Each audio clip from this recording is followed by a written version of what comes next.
In 1526, the Ottomans, under the command of their Sultan, Suleiman the Magnificent, had gathered one of the largest armies to have ever been assembled in the medieval world and invaded the Kingdom of Hungary.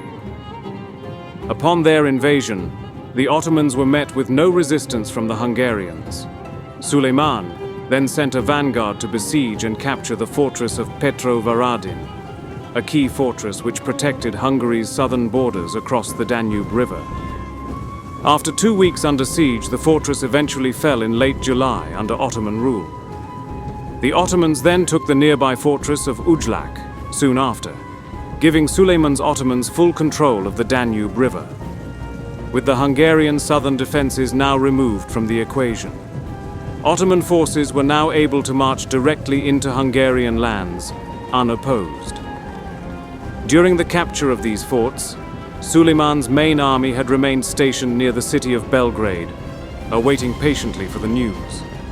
Upon capturing the fortresses, both Ottoman forces then joined up and marched northward directly toward the Hungarian city of Buda. A 20-year-old King Louis II of Hungary gathered his commanders and moved a sizable force to the plains of Mohacs, just north of where the Ottomans were stationed. King Louis was joined by Hungarian commander and Archbishop Paul Tomori. Tomori was placed in charge of the entire army as he was the most experienced and battle-hardened of the commanders. With the Ottoman army fast approaching, the Hungarian army deployed for battle. Numbering some 25,000 to 30,000 soldiers, the Hungarian force consisted of a right flank, left flank, and a center. The right flank consisted of roughly 9,000 cavalry, under the commands of Batthyány Ferenc, the Duke of Slavonia, and Archbishop Paul Tomori. Tomori commanded the heavily armored mounted knights at the forefront, whilst the rest of the heavy cavalry at the rear was commanded by Ferenc. Meanwhile, the left flank was under the command of Perényi Péter, the Count of Thames. He commanded roughly 3,000 cavalry. Given that his force was smaller in size was due to the fact that it was protected by the Danube River to their left. The Hungarian center was commanded by King Louis and had 2 lines. The first line had roughly 12,000 infantry soldiers, mainly mercenaries that had been hired from the surrounding regions, including Swiss pikemen and heavily armed German halberdiers. The second line was far smaller than the first and was made up of light cavalry and levy infantry, with the king stationed at the center alongside his bodyguard of cavalry. Historical reports were conflicted on where the Hungarian artillery was deployed, and if it was even used during the battle or not, with other speculation that it arrived too late and was not used in the fighting. By early afternoon, the Ottomans had arrived near Mohács. Suleiman led a force which was estimated to be between 50 to 100,000 men from across his vast empire.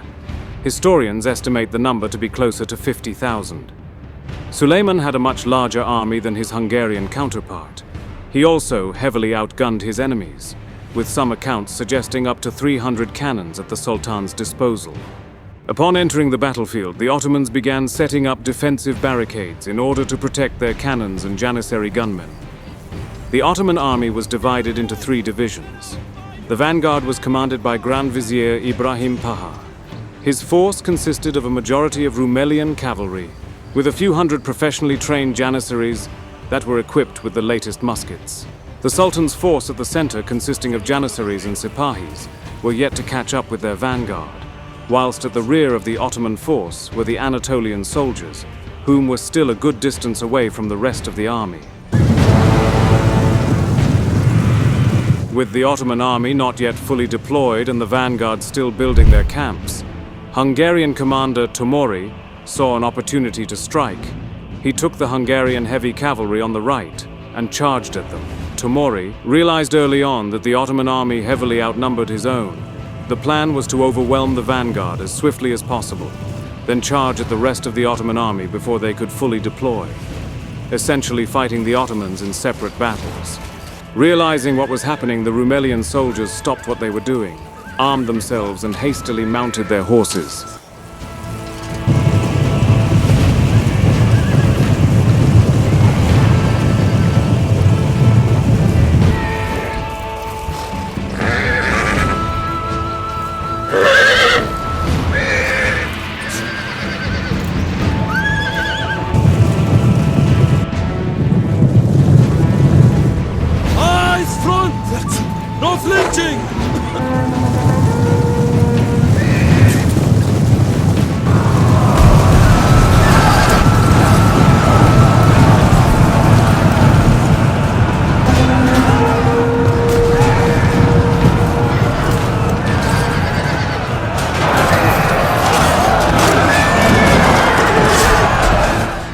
The initial Hungarian charge was successful, forcing through their ranks and inflicting heavy losses on the Ottoman vanguard.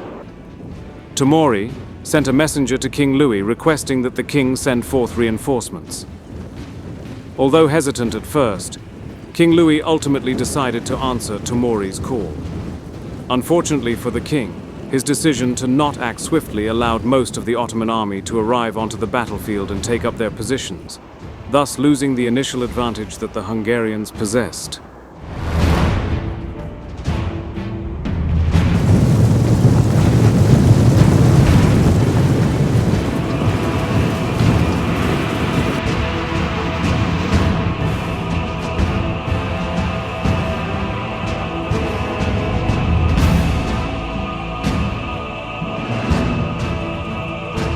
As the Hungarian infantry advanced in full force, they were fired upon by the Ottoman artillery, suffering heavy casualties in the process.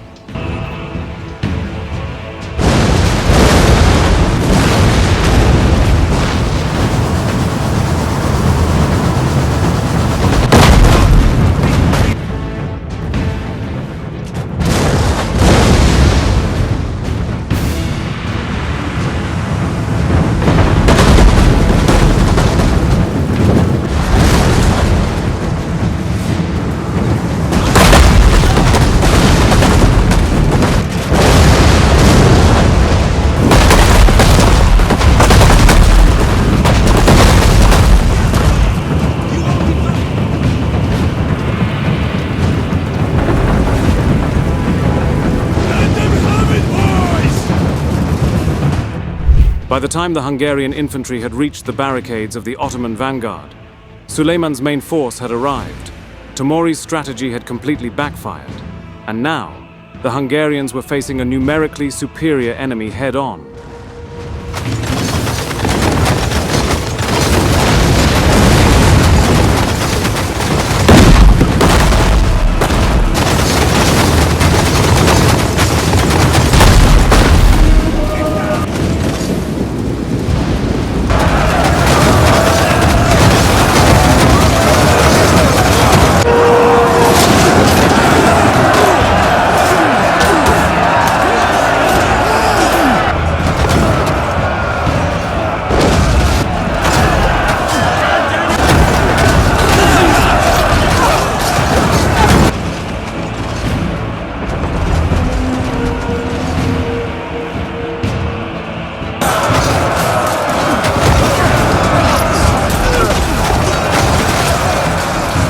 More and more of Suleiman's soldiers charged in support of their vanguard. Timuri's infantry at the center were now heavily outnumbered and in danger of being surrounded.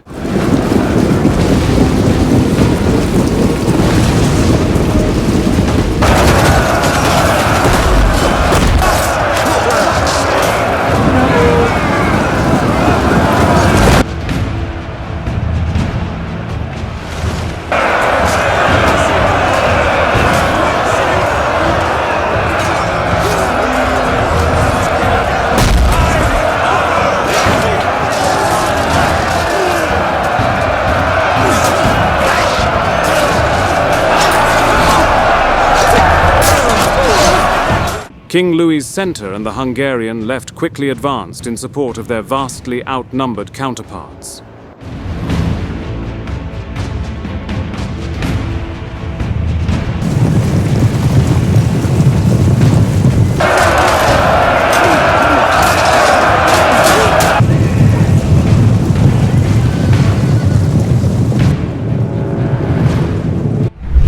The weakest part of the Hungarian army, the understrength left flank, was attacked by the numerically superior Anatolian cavalry, coming under immense pressure. Cavalry from Louis's division rode to the aid of the left flank before it collapsed, and the remainder of the Hungarian reserves joined the fighting. It was now a battle of sheer will and determination, with the fighting being violent and chaotic.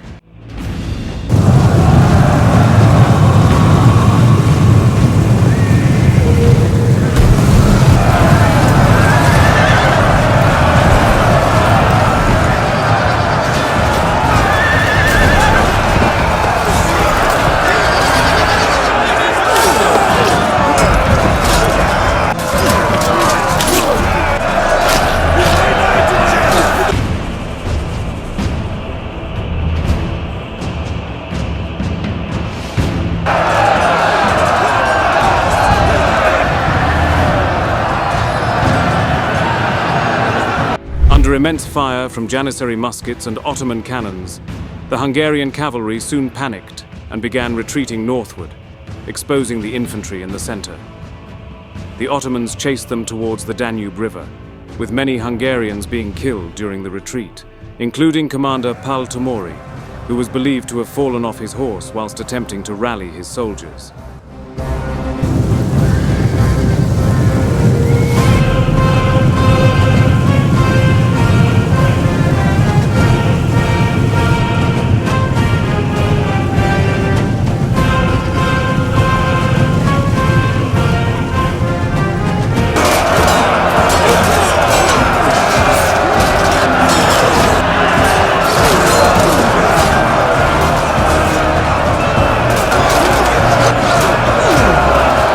The Hungarian infantry at the center formed a square formation and fought valiantly, attempting to repel the Ottoman attacks for as long as they possibly could.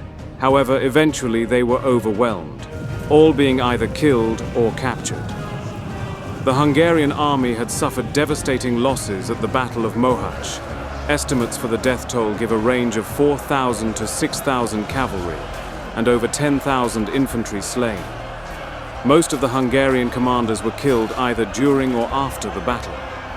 The 20-year-old King Louis II of Hungary was reported to have drowned under the weight of his heavy metal armor whilst fleeing, when his horse threw him into the nearby river. A few thousand Hungarian soldiers became Ottoman prisoners. Shortly after the battle, they were then executed on the orders of the Sultan. Several days after the battle, the victorious Ottoman army continued their march towards the Hungarian capital of Buda. They easily captured the abandoned city, then marching back across the Danube River into Allied territory. Eventually, though, the Ottomans would return in 1541 and reconquer the city.